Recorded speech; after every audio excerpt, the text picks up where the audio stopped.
Hey, what's up, everybody? It's J-Rock right here, about to hit you with another comic review.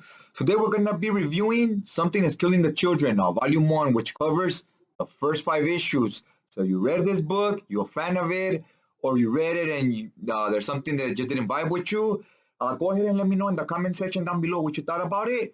And, do me a favor and hit that like button. It helps out your boy right here, helps out the channel. Okay, let's talk a little bit about this and what I thought about it. So the story starts off with this kid named Carl. He's being interrogated by the police, right? Because he was having this like sleepover with a few buddies, and everybody got murked. Now you're like, what happened? How did everybody die? Right? That's the mystery. That's where we start. They're interrogating him, see what he knows. Did he have anything to do with it? Obviously, he's not very popular in school. Some kids hate him because they think he has something to do with this. Like he lured the other kids in there to get killed, right? But he didn't, and he's just as scared. They're like, why only he survived? That's what everybody's wondering. So is the police, but they don't think he had something to do with it.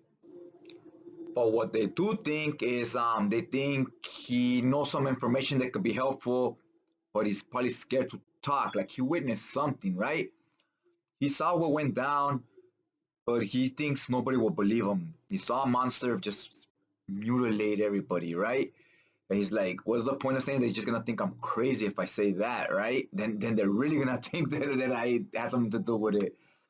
And anybody in the right mind would they'll be like, oh, that's some bullshit. Like you would think the same that he was probably has something to do with it. Maybe he's a little off in the mentally.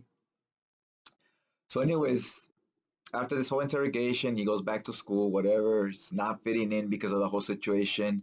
Then we get introduced to this other character named Erica.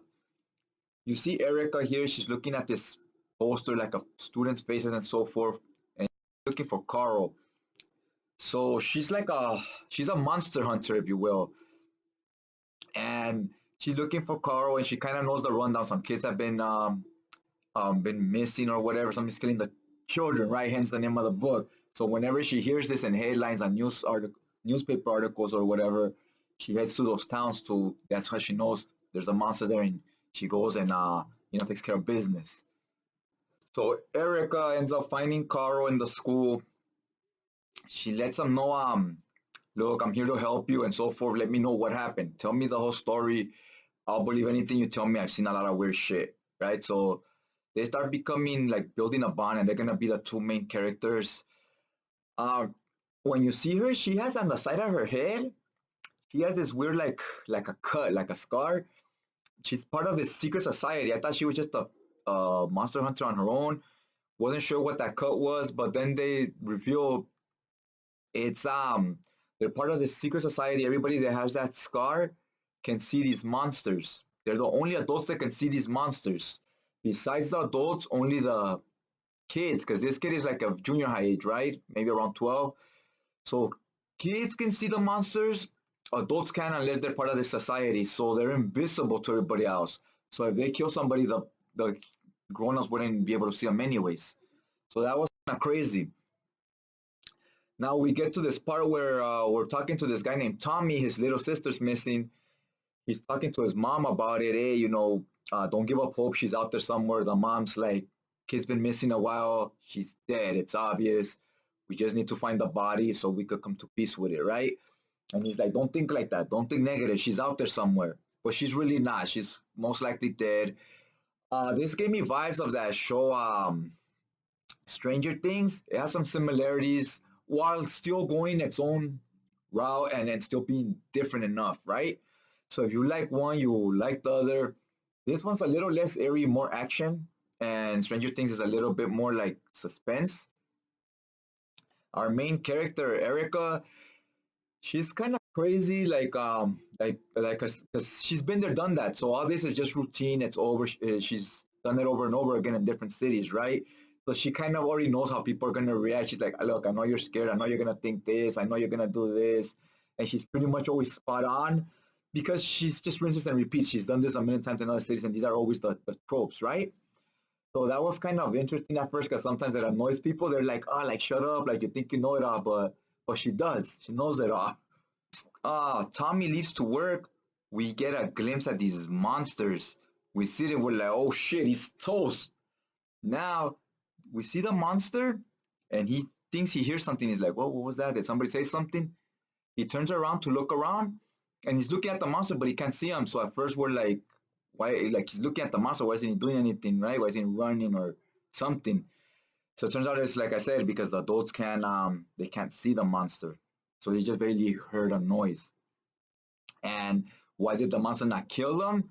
Because it turns out these monsters, they're kind of like blind. They go by, they gotta hear you, or maybe they can't see in the day. It was something like that, which will be explained later in the story. I think they can't see in the day, and in the night they can vaguely see, like they have to hear where or smell where the person's at. But either way, there was a crazy page full, kind of eerie right there. I thought he was done. But nope, I guess the writer had bigger plans for him. He's gonna stick around for a while. So he goes to work at Applebee's, and there, Erica and Carl, they go eat there, and they have this map where he's telling, she's marking down where each body has been found and where each kid has been missing. So to see if they live close to each other or see if there's any type of pattern, right? And Tommy sees this, and he sees them talking about it. He goes, hey, my sister's missing as well. Maybe you guys know what's going on. You can help me. And they tell him, don't worry about it. We'll take care of this. But the fact that they don't include him makes him not trust Erica. Now he's like, well, they know something they don't want to tell me, so maybe they have something to do with it. Now he's thinking maybe they lured the kid somewhere for whatever reason, right? So Tommy calls the cops on her and whatnot. She's now staying in this hotel room, and when the cops show up to interrogate her, this is crazy because it turns out she's talking to this little stuffed animal, and that's all we see. Everybody else sees a stuffed squid, but us as the reader, we see on this last panel here to this issue, it's like a spirit. So that looked crazy. It's like a squid, but a spirit. I was like, holy shit. Issue ends there. That one definitely ended in a crazy cliffhanger because I now want to know about this squid. Like, what's really going on here? She's in touch with some type of supernatural beings, right? That's obviously probably who helps her fight these monsters. So somehow those things are connected.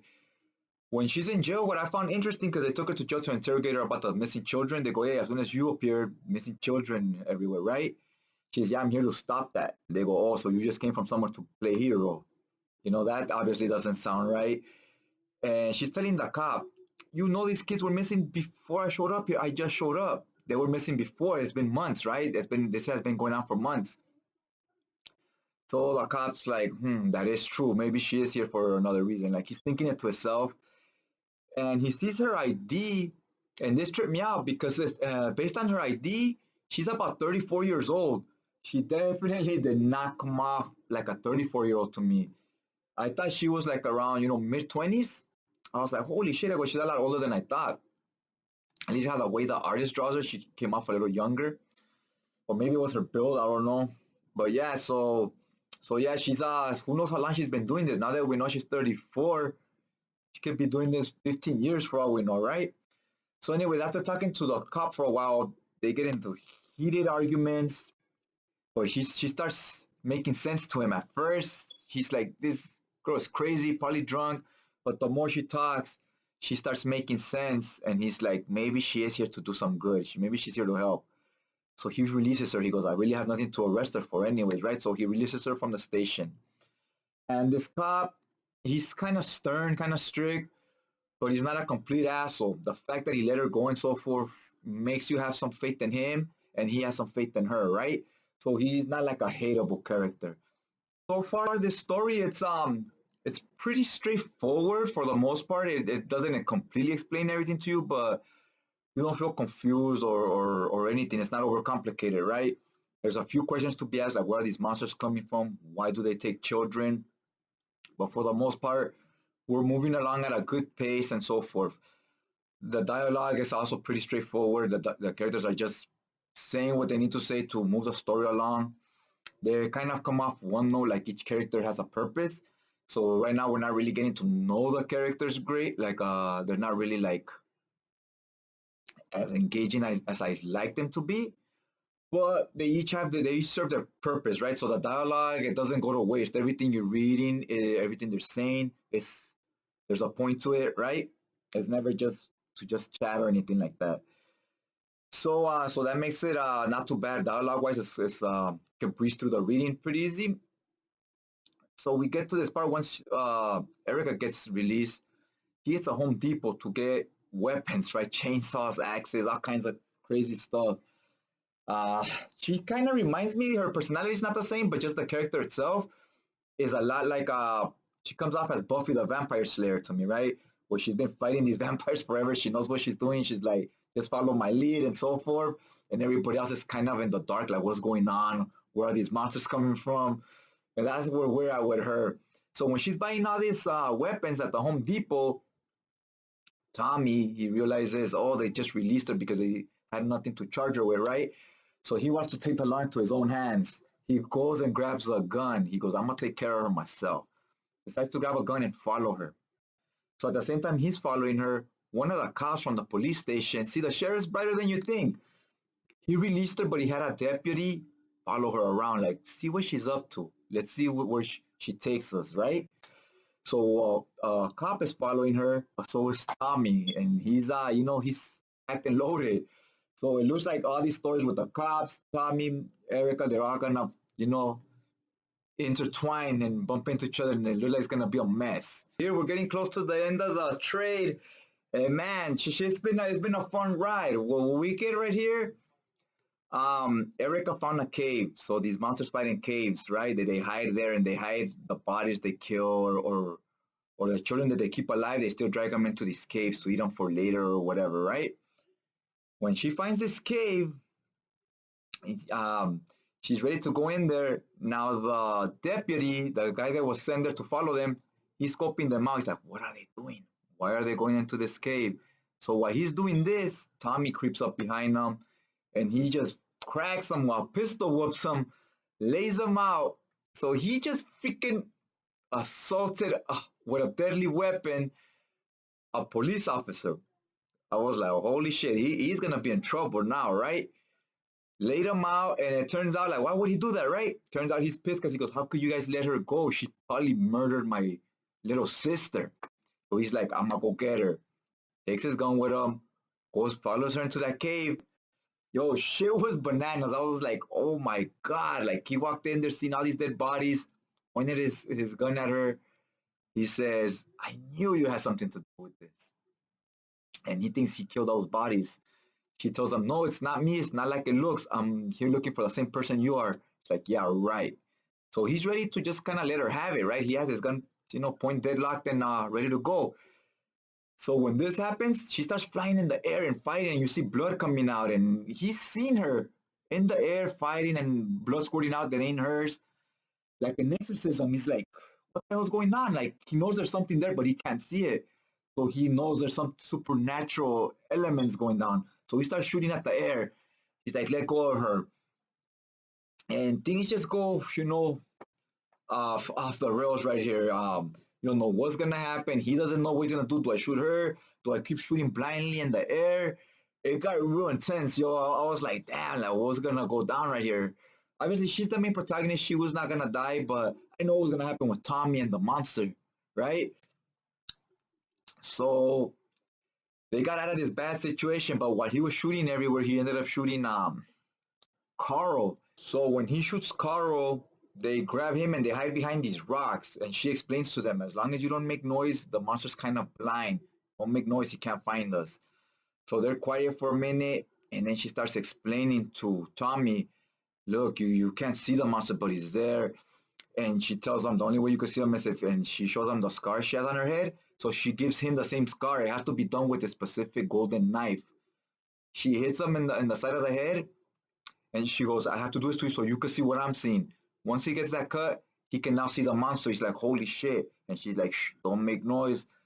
And then he starts seeing these images of this secret society, how there's more monster hunters. They all wear these particular bandanas, right? So now he's like, okay, now I see what you're seeing. And now he's believing, right? Because now they're on the same page. So then so now that they're working together, she tells them save the children. They found a one kid that was still alive, plus Carl who's bleeding to death because he got shot. She goes, "You're stronger than me. Take both of them with you. I'll take care of the monster." So when she takes care of this monster, she's talking to the secret society, like she could talk to them like some type of mental link with that cut she has on her head. When she takes care of this monster, she tells them, "Hey, things are worse than you thought, because this monster was a big one. This was a queen." So it turns out this queen had kids. She goes, "I killed the monster, but they had kids, so they're gonna be lurking around this town. So the mission ain't quite over." So it almost had an alien look to it. The monster almost looked like those alien monsters, and you know how they're the queens and they lay all these eggs and so forth. Had some of that going on. This movie, this book, it ends right there. It ends on a cliffhanger right there with like, oh, there's more of them, right? All in all, it never had a horror vibe to me. It was gross, like it had a lot of gore because the way this monster tears up the people, and it had a lot of action, but it never felt eerie or scary to me. It's much more of it's much more Aliens Part Two than it is Aliens Part One. But it was fun all the way through. Fun ride. I was enjoying it. Other characters were characters that I liked, and nobody annoyed me or anything. And even when you have characters that annoy you, sometimes it's purposely done. They want you to. If they're like, "Oh, these characters are so annoying, I hate them," they're like, "Oh, good." That's sometimes the readers like, "That's what I wanted. That's what I was going for," right? So sometimes it's done on purpose. The art wasn't my favorite. It wasn't bad, but I read a lot of like superhero comics. So in superhero comics, the art is kind of a big deal. You expect a certain type of art.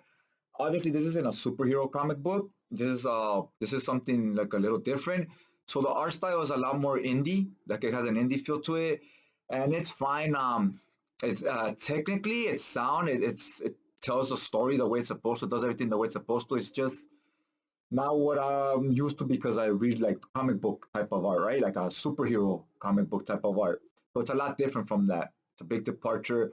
So you kind of it took me a little while to kind of get used to it. Also, the way the panels are done on this book are a lot different. There's a lot of two-page spreads now in superhero books. When you have a two-page spread, it's usually just one panel and two pages, really big, right? A two-page spread. Here, the two-page spreads is a lot of little panels, but they want them open and going across two pages for story-wise reasons, right?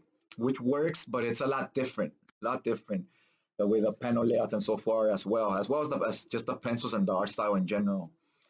But like I said, if you come from the big two Marvel DC, it's gonna take a little adjusting to at first, but once you get used to it, it's solid. I'll be getting to volume 2 ASAP, so stay tuned for that review.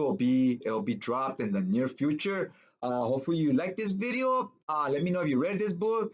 If you haven't read it but you were curious of what's it about, then just keep watching my videos. That way you don't even gotta read it. I'll just read it to you. You know what I'm saying? All right, guys. Other than that, hopefully you hit that button so I could keep you updated on my future videos and you could keep going with the story, right? And other than that, I'd just like to thank you guys for taking some time out of your day to check out the video. And I'll check you guys out next time.